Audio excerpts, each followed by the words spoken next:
Hey everybody, Dave Forehand with the Dallas Arboretum. Plant that I just love. It's in full leaf bloom. This is a butterfly Japanese maple.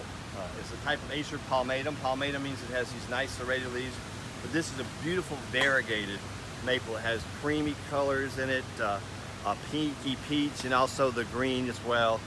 People love these in the yard. The best way to plant it is in an area where it gets afternoon shade, but morning sun's pretty good for it because the maple trees do need some sun, but afternoon shade would be great.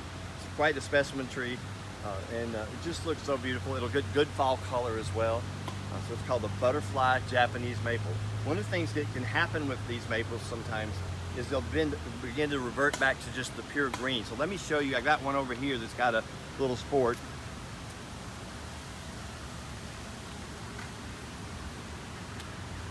See right here, it's just decided to revert back to the normal green palmatum Japanese maple. And all you have to do, if you don't want that to be there, is just come in and you just snip that right off so it stays completely variegated. Some folks kind of like these little bits of green. They think it adds interest, so that's your choice. But if you don't like it, it's fine to just take those off. Again, it's a great little tree to try as an ornamental specimen in your yard. See you real soon. I'm Dave Forehand.